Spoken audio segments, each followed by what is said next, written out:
What is up, guys? It is SgamingR here, bringing you the 7th playthrough of the Elder Scrolls V Skyrim. Do you say V? No, I think you say 5, right? The Elder Scrolls 5? V.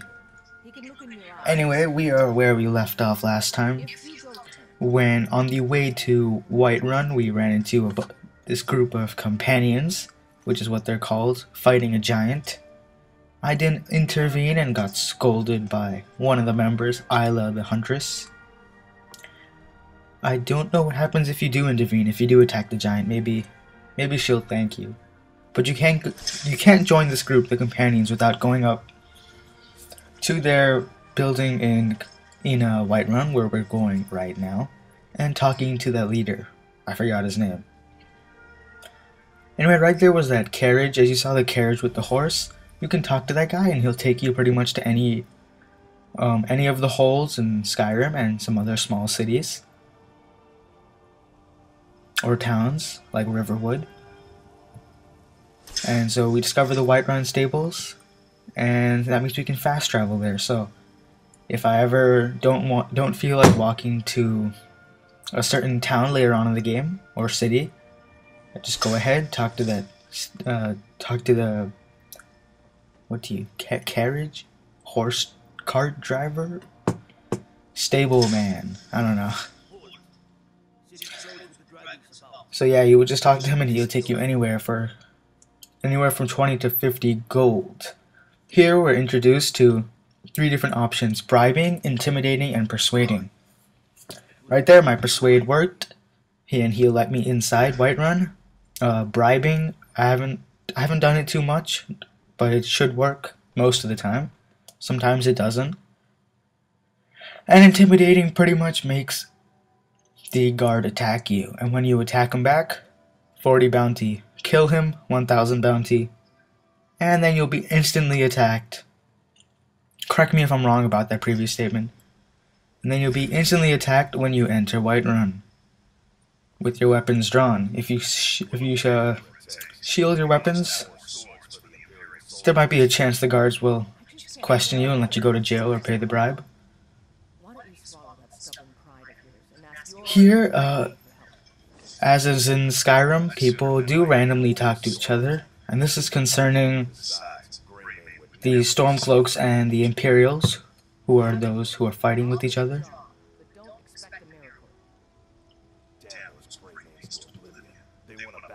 So the Greymanes are a family living here in Whiterun, and the Battleborn is another family. It's a clan, pretty much. 2 different clans. Greymanes support the Stormcloaks, Battleborn the Imperials.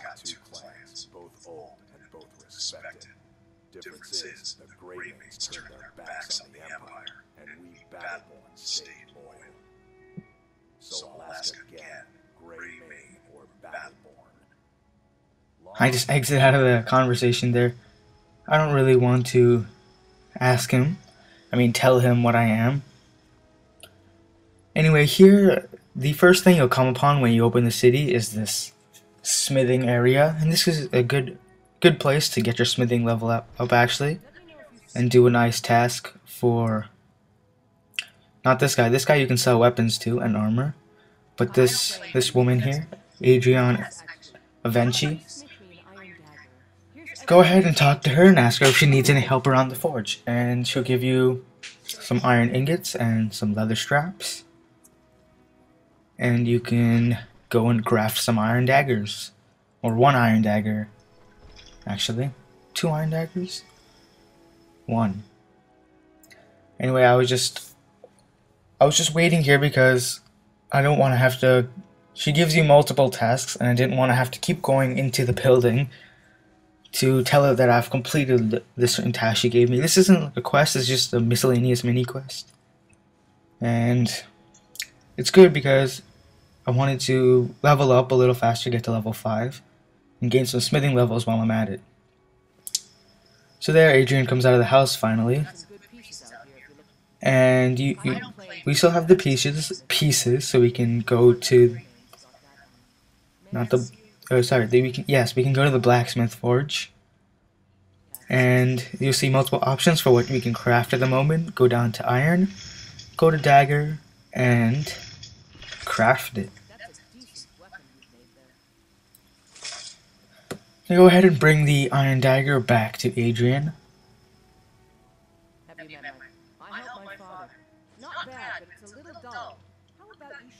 So this is the basics of all smithing, pretty much, as we get later on in the game.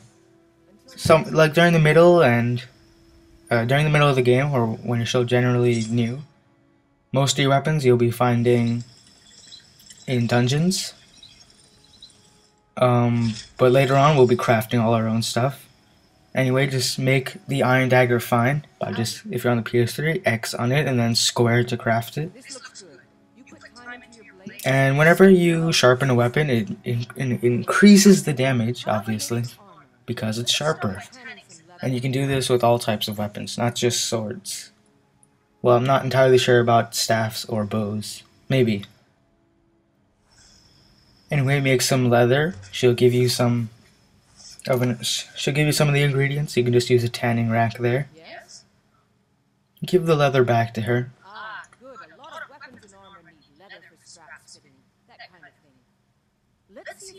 So this is actually a really good place to, once you have all your materials, level up your smithing to 100 when you get to that point in the game. Because everything is right here. It's very convenient. As long as you have all your materials, you can even buy a house here, so that would be really close by. Anyway, a hide helmet. Same thing with the iron dagger, except you just go to hide and go to helmet. Remember, she gives you all the materials. You don't have to use your own stuff. Now, this is the same thing as the iron dagger, except we're tightening the hide helmet. So go ahead and craft a hide helmet and give it back to her.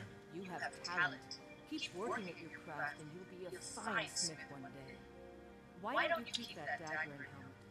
Maybe you will remember me when you're making Skyforged steel, huh?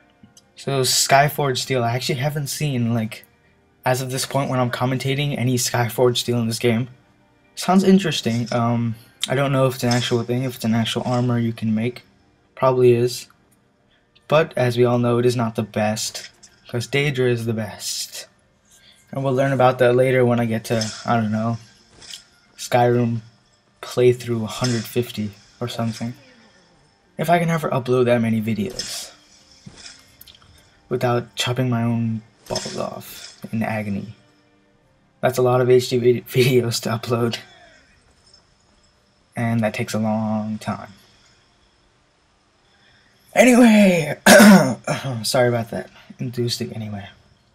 Go ahead and follow Clairvoyance to Dragon's Reach. That's where we need to go to talk to the Jarl as Alvar Riverwood. If you don't remember him, he's the blacksmith. Alvar? I don't remember what his last name was. Alvar, doesn't matter. He's the blacksmith in Riverwood, the village. And he's instructed us to go to the Jarl and tell him about the dragon attack so the Jarl can do something.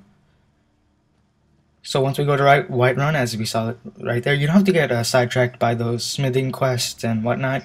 You can go ahead and do that stuff later. It's not mandatory.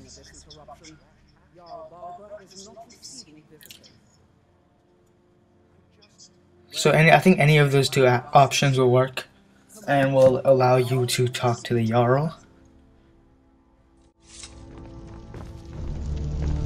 So, you were at Helgen.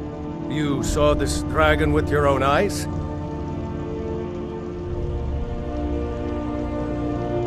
Really? You're certainly forthright about your criminal past. But it's none of my concern who the Imperials want to execute. Especially now. What I want to know is, what exactly happened at Helgen?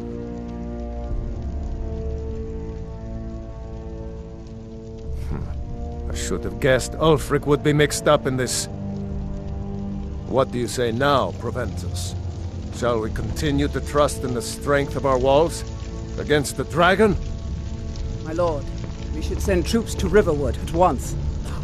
It's in the most immediate danger. The Jarl dragon is lurking in the mountains. Will view that as a provocation.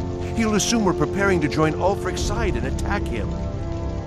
We should not... Enough! I'll not stand idly by. Irileth, send a detachment to Riverwood at once. Alright guys, now comes the interesting part. Next episode we'll be fighting our first dragon, but before that we still have the end of this episode. So I love this part right here. Well done, you sought me out on your own initiative. Well, not really, it was part of the main quest. And just by talking to him and just by going to the Jarl and telling him about the dragon attack in Helgen, we get free armor. That's awesome. Anyway, following the main quest now, this is why I told you to do the Bleak Falls Barrow quest, one with a golden claw, because as you saw right there, it said started Bleak Falls Barrow. And the mission will be to obtain the Dragonstone for this wizard, this Whiterun wizard, Farengar. And if you don't remember, I believe in episode 5 or episode 6, last episode, or episode 5, we obtained the Dragonstone from the Dragger Overlord in the Bleak Falls Barrow. Anyway, that's all the time I have for this episode. It's only 11 minutes long, but that's okay. Next episode will be a good 15 minutes. So I'll see you in Skyrim episode 8. Peace out.